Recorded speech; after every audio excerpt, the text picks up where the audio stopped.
Western hegemony insists on dividing the world between often seemingly competing religions. So we're told that Thailand is Buddhist, and indeed 85 to 95% of the population identifies as Theravada Buddhist.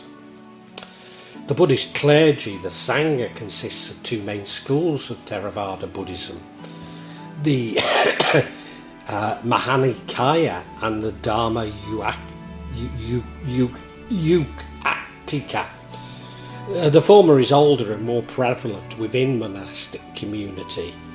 But is this the full picture? If you take the tourist ferry on the Chao Praha River in Bangkok, you reach the temple complexes.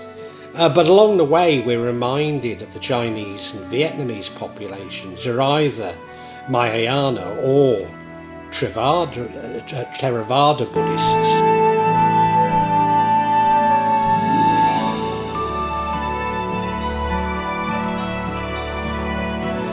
You first reach the Wat Arun Ratchawararam, the Temple of Dawn. Wat Arun is an ancient temple dating back to the Ayutthaya period and considered as the royal temple of King Rama II, also known as King Buddha Loetla Nabhalai of the Chakri Dynasty. A Buddhist temple has existed on the site of Wat Arun since the time of the Ayutthaya Kingdom. It's believed that Taskin vowed to restore the temple after passing it at dawn. The temple enshrined the Emerald Buddha image before it was transferred to Wat Praha on the river's opposite bank in 1784. Wat Arun gets its name from Aruna, the Hindu god of dawn, hence its common name, the Temple of Dawn. The main feature of Wat Arun is its central prang, which is encrusted with colourful porcelain. This is interpreted as stupa-like pagoda encrusted with coloured faience. The central prang symbol of Mount Meru of the Hindu cosmology. The satellite prang are devoted to the wind god Prapya. The demons Yaksha at the entrance of the Uboshot are from the Ramayana, very similar to the Ramayana. The white figure is named the Sasadeja, and the green one is known as Thoksakan, or the demon Ravana from the Ramayana. The main golden Buddha statue is believed to have been designed by King Rama II.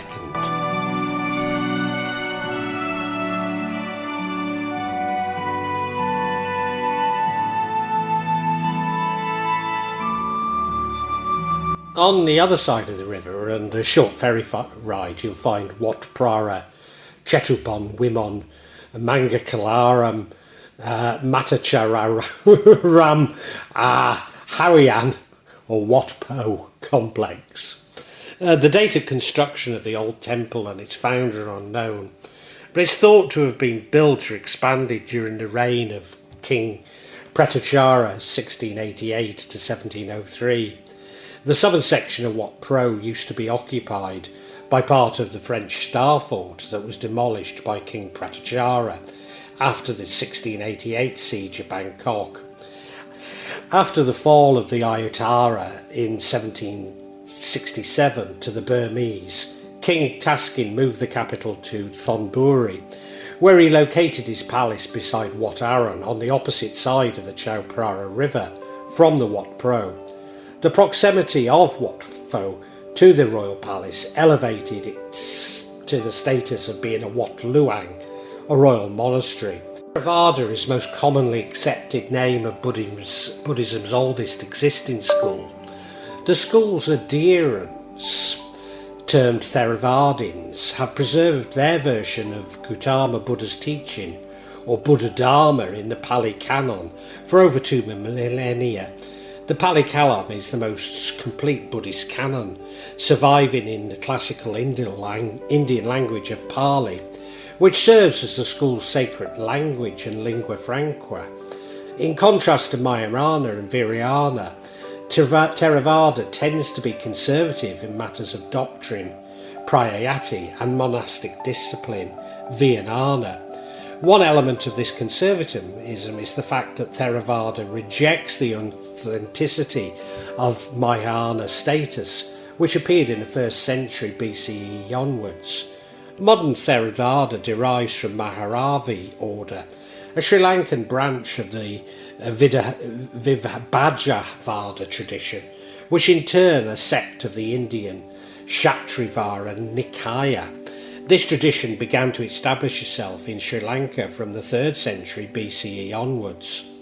From Sri Lanka, the Theravada Mahayana tradition subsequently spread to the rest of Southeast Asia. It's the official religion of Sri Lanka, Myanmar and Cambodia, and the dominant religion in Laos and Thailand, and is practiced by minorities in India, Bangladesh, China, Nepal, North Korea and Vietnam.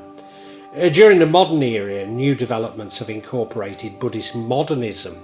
The Vipassana movement, which reinvigorated Theravada meditation, practiced the growth of the Thai forest tradition, which re-emphasises forest monasticism, and it encouraged the spread of Theravada westward. The Wat and the reclining Buddha Praha Buddhists were built by Rama III in 1832. The statue of the reclining Buddha represents the entry of Buddha into nirvana and the end of all reincarnations, samsara. The posture of the image is referred to as sisayasaya, the posture of the sleeping or reclining lion. The figure is 15 metres high and 46 metres long. It's one of the largest Buddhist statues in Thailand. The figure has a brick core which was modelled and shaped with plaster, then gilded. The right arm of the Buddha supports the head with tight curls, which rests on 2 box pillows encrusted with glass mosaics. The soles of the feet of the Buddha are 3 metres high and 4.5 metres long and inlaid with mother and pearl. They are each divided into 108 arranged panels, displaying the auspicious symbols by which Buddha can be identified, such as flowers, dancers, white elephants, tigers and altar accessories. At the centre of each foot is a circle representing the chakra or energy point. Beliefs of Theravada Buddhism include a doctrine of karma or action, which is based on intention, satana, and related to a doctrine of rebirth, which holds that after death sentient beings are not fully awakened, will migrate to another body, possibly in another realm of existence. The other realm, one which will be reborn in, is determined by the person's past karma. The cyclical universe filled with birth and death is named samsara. The rejection of other doctrines and practices found in the Brahmanical Hinduism, including the idea of the Vedas are a divine authority. Any form of sacrifices to the gods, including animal sacrifices and ritual purification by bathing, are considered useless and spiritually corrupted. The Pali texts also reject the idea of castes as being divinely obtained. There are 108 bronze balls in the corridor to the reclining Buddha, representing 108 auspicious characters of Buddhas. Visitors may drop coins in these balls, is believed to bring good fortune. A set of major teachings called the Bodhipakaya Dhyakadharma, factors conducive to awakening. Descriptions of various meditative practices or states, namely the 4 jhanas, meditative absorptions, and the formless dimensions, arapatanya. Ethical training, sila, including the 10 courses of wholesome action, and the 5 precepts. Nirvana, Pali Nibbana, the highest good and the final goal in Theravada Buddhism. It is complete and final end of suffering, a state of perfection. It's also the end of all rebirth, but it's not an annihilation, ucheda. The corruption or influences as vadas, such as the corruption of sensual pleasures, kamsava, existence corruption, basava, and the ignorance corruption, Ajivasava, the doctrine of impermanence, Anakia, which holds that all physical and mental phenomena are transient, unstable and inconstant. The doctrine of non-self, Atana, which holds that the constituents of the person, namely the five aggregates, physical form, feelings, perceptions, intentions and consciousness, are empty of self, Atta, since they are impermanent and not always under our control. The five hindrances, Pancha Niravani, are obstacles to meditation: 1, sense, desire; 2, hostility; 3, sloth and torpor; 4, restlessness and worry; and 5, doubt. The 4 abodes, Brahmavara, are known as the 4 immeasurable, Apanayana, Manana. The 4 noble truths which state in belief: there is a dukkha, suffering, unease; 2, there is the causes of dukkha, mainly craving, Tahana. The removal of craving leads to the end, Nirodhara, of suffering, and there is a path, a marga, to follow to bring this about. The framework of dependent actions, Paticamapada, which explains how suffering arises, beginning with ignorance and ending in birth, old age and death, and how suffering is brought to an end. The middle way, which is seen as having 2 facets. First is the middle path between the extreme asceticism and sensual indulgence. It's seen as a middle view between the idea that death beings are annihilated and the idea that there is an eternal self, Paliyata. The Noble Eightfold Path, one of the main outlets of the Buddhist path to awakening. The 8 factors are right view, right intention, right speak, right conduct, right livelihood, right effort, right mindfulness, and right samadhi. Close by Wat Pho is the Grand Palace. The Grand Palace has been the official residence of the kings of Siam and later Thailand since 1782. The King's court and royal government were based on the grounds of the palace until 1925. King Bhumibol Adulyadej Rama IX resided in the Chitralanda royal villa, and his successor King Virakalorongkorn Rama X in the Amphora and Satan residential hall, both in the Dusit Palace, but the Grand Palace is still used for official events. The Temple of the Emerald Buddha, or Wat Phra Khao, is now in the royal chapel situated within the walls of the palace. Incorrectly referred to as a Buddhist temple, it is in fact a chapel. It has all the features of a temple except for the living quarters for the monks. Built in 1783, the temple was constructed in accordance with royal ancient tradition, dating back to Wat Mahathat, a royal chapel within the grounds of the palace at the Sukhanhothai, and Wat Phra Si Samphet Aratana. The famed Emerald Buddha is kept within the grounds of the temple.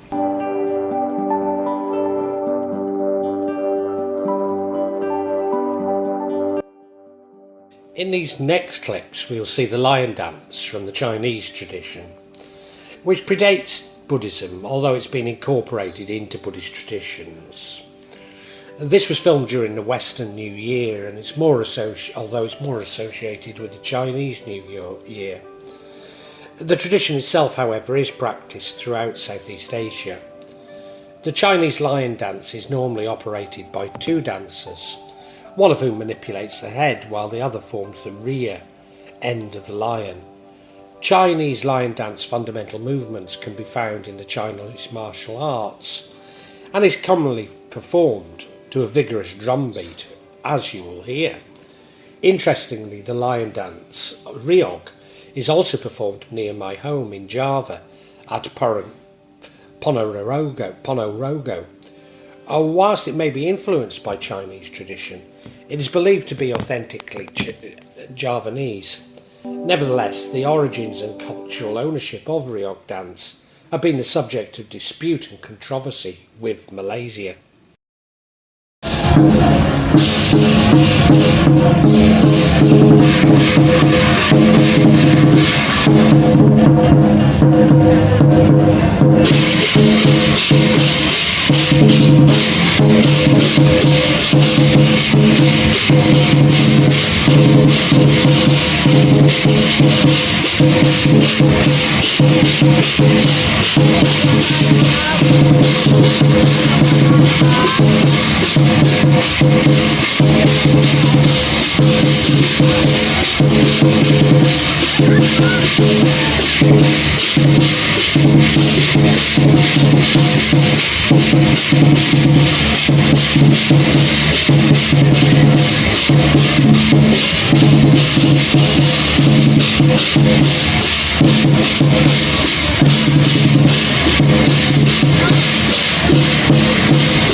Some 5 to 10% of Thais are Muslim. Islam is the dominant religion in 3 of the 4 southernmost provinces, Nathdrawat, Yala and Patani, all near the Malaysian border. Despite southern Thailand having been ruled by the Srivijaya Empire from Sumatra, this was actually a Buddhist empire, and so if it did influence southern Thailand, it was through a common Malay culture. Most Muslims there are ethnic Malay, but the Muslim population nationwide also includes descendants from immigrants from other parts of Southeast Asia, China, Cambodia and Indonesia, as well as ethnic Thai themselves. The Javanese mosque, Indonesia Masjid, is a mosque located in central Bangkok. This mosque is called the Javanese Mosque because it was founded by the Javanese in Bangkok. The mosque was built on Wafak land owned by Haji Muhammad Salah, a Javanese immigrant, in 1906. The mosque has a Javanese architecture with light green building colour with a pyramid roof and 3 steps. Not unlike the Great Kuaman Mosque in Yogyakarta or Jogja, although in miniature of course. Indeed, it is adopted by Nahdlatul Ulama NU community from Indonesia. The main building of the mosque is rectangular, measuring 12 by 12 metres, with 4 pillars in the middle as support. In addition to the Qibla direction, on the other 3 sides there are wooden doors on each. Outside the main building there is a foyer, with 4 doors made of iron bars. At the front, the mirbar, there is a wooden pulpit equipped with stairs. On the right and left there are 2 clock bells, also made of wood. Being a part of NU, the traditions were familiar to me, but whilst the prayers were conducted in Arabic, I was a little surprised to find the hot bar delivered in Thai. Also, none of the fellow worshippers appeared to speak Bahasa Indonesia, but as the Javanese were only brought to Bangkok by the Japanese during World War II, most Javanese then, at that time, would not be able to speak Bahasa Indonesia.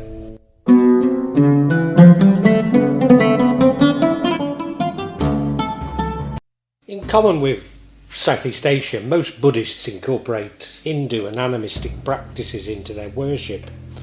Although Thailand has never been a Hindu country, it's been influenced by Hinduism. Before Thailand was a country itself, in the past the nation was influenced by Indian culture through the maritime trade. For example, the popular epic Ramayana is based on the Buddhist Jataka and is very similar to the Ramayana. The royal emblem of Thailand depicts Garuda, the Vahanu vehicle of Vishnu. In this clip we see the shrine devoted to Trimurti. Trimurti are the 3 powers of Brahman, Sanghang Vidhi, as God is called in Hinduism, in creating and maintaining, protecting nature and its contents. The 3 faces being Lord Brahma, Lord Vishnu and Lord Shiva. Trimurti is also found in Indonesia, especially in Bali, although the Prambanan temple in Yogyakarta, Jogja, is a Trimurti. with from left to right the Brahma temple, the Shiva temple and the Vishnu temple. Generally these shrines are actually spirit houses. A spirit house is a shrine to the protective spirit of the place. It's found across Southeast Asian countries, including Burma, Cambodia, Laos, Thailand, Malaysia, Indonesia, Vietnam and the Philippines. The spirit house is normally in the form of a small roof structure and is mounted on a pillar or a dais. They can range in size from small platforms to houses large enough for people to enter. Spirit houses are intended to provide shelter for spirits that might cause problems for the people if not appeased. The shrines often include images or carved statues of people and animal. Now this has great resonance with me, as I find spirits to be fascinated with such statues, even with dolls. Offerings are left at the house to appropriate the spirits. Very commonly this will include a bottle of fizzy drink with a straw in it. More elaborate installations include an altar for this purpose. This is very similar to the way my Chinese and Betawi neighbours leave food and drink for ghosts around our home in Jakarta. But as we know, this simply attracts spirits. Almost all houses, malls, apartments and office blocks will have a spirit house outside. The idea being that if the spirits are entertained in the house, they will not move into the main building. It's common to find statues of animals around the spirits' houses. These often relate to the Thai or Chinese zodiac signs. However, nobody really knows why zebras can also be found, although it's hypothesised that the zebra represents a zebra crossing, and this is to placate those who have died in a road accident. When I spotted the statue of Ganesha, I believed it to be indicative of Tantrism, but Tantra is not common in Thailand, them being Theravada Buddhists. It is simply another reference to the influence of Hinduism on their beliefs. That's not to say that Thais do not practice mysticism and magic, but that it is not influenced directly by tantric practices. Interestingly, these spirit houses are found on Soy Arab, despite there being numerous mosques in the area, a feature which I actually found very comforting. In common with Indonesia, trees are also believed to contain the spirits, and offerings are placed around them, as is very common in Bali. Old trees are therefore preserved, with modern buildings having to be built around them. This appears to have more resonance with an animistic past, which has been incorporated into Buddhism, in the same way that Kejawen incorporates animism within Islam in Java.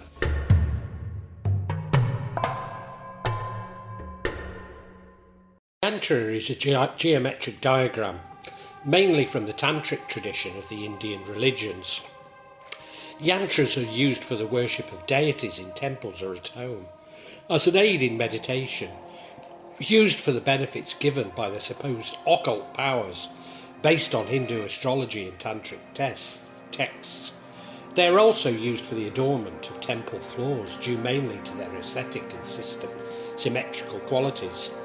Specific yantras are traditionally associated with specific deities and or certain types of energies used for accomplishment of certain tasks, vows that may be materialistic or spiritual in nature. Yantras hold great importance within Hinduism, Jainism, but also Buddhism.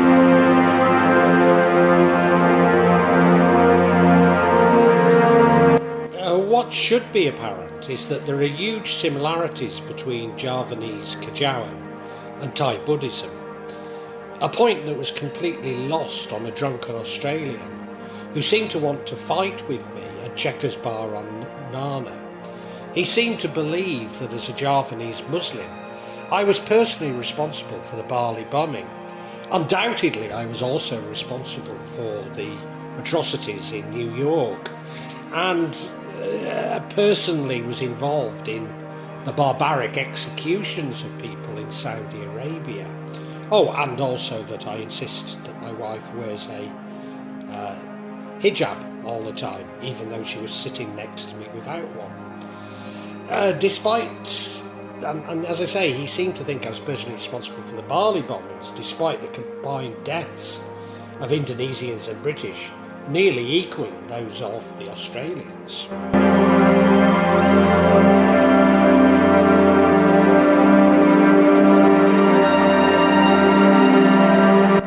Not far from the Grand Palace is the amulet market. Again, the parallels with Indonesian jimat are overwhelming. Now, I'm no expert on Thai amulets, and if you're interested in them, and indeed Thai mysticism in general, you should really check out my fellow Mancunian, Jenks, who really is an expert. A Thai Buddha amulet often refers to an academically votive tablet. It's a type of Thai Buddhist blessed item. It's generally created to raise funds to help temple operations. A Thai Buddhist monk will give an amulet to Buddhists as gifts after they donate money or offerings to a temple. The amulets are then no longer considered a gift but a tool to enhance luck in different aspects of life. Local people also use amulets to improve their marriage, wealth, health, love and relationships. It is a Thai tradition to place amulets under a stupa or other temple structures during its construction. When a structure collapses, many amulets can be found, with some amulets being centuries old. Almost every Thai Buddhist has at least one amulet. It's common to see both young and elderly wear at least one amulet around their neck in order to feel closer to Buddha. Amulets are made often using Buddha's image, an image of a famous monk, or even an image of the monks who made the amulets. They can vary in shape and size and materials used, such as plaster, bone, wood or metal. They can include ash from incense or old temple structures, or hair from a famous monk to add protective powers to the amulets. After the amulets are made, the maker will ask the monks who live in the temple, or monks from other temples, to congregate in order to chant, pray and bless these amulets. This process can take anywhere from a week to more than 3 years to complete. When a new amulet is freshly made from plaster, its raw appearance may not be very attractive. By adding a protective casing, the appearance of the amulet is enhanced, and at the same time the amulet inside is protected. The price of the amulet not only depends on its appearance, but also its scarcity, its maker, its age and its divine powers. It's believed that these old amulets made by monks are the most powerful, and that those sold in the market are mass-produced. Most people even call them fake. Whilst this is somewhat true, I know that all objects can be activated by anyone with some spiritual powers. I'm also somewhat sceptical about them being encased in plastic, as this could prevent the energy from being released. The traditions for amulets are: do not wear Buddhist amulets under the waist. For most amulets, wear it on the neck or above the waist. This tradition is to show respect to the Buddha. Takroots, these are the long thin ones, another type of amulet made in Thailand, but without a monk or Buddhist image, can be put inside the pant pockets. These are often long and thin, encased in a tube. Do not put a Buddhist amulet in a bedroom if you expect to engage in sexual activity there. Pray before and after wearing an amulet, and remove amulets when bathing. At the market I came across many amulets which were clearly of animistic origin and had little to do with Buddhism. Again, this is similar to Javanese jimat, including the palak kik, a kind of Thai amulet in the shape of a penis. The phrase palak kik means honourable or surrogate penis. These amulets range from a few inches to several feet in length. The smaller versions are usually worn on the body, whilst the larger versions are displayed in shops and other establishments.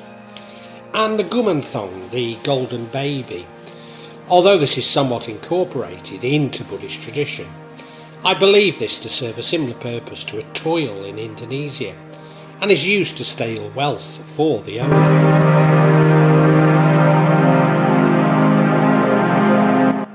Returning to Theravada Buddhism, the practice of taking refuge in the Triple Gems, the Buddha, the Dharma and the Sangha, the 7 aids to awakening, the Satta Bojjhanga, mindfulness, Sati, investigation, Dharma, Vichara, energy, Viraya, bliss, piti, relaxation, passaddhi, samadhi and equanimity, upekkha.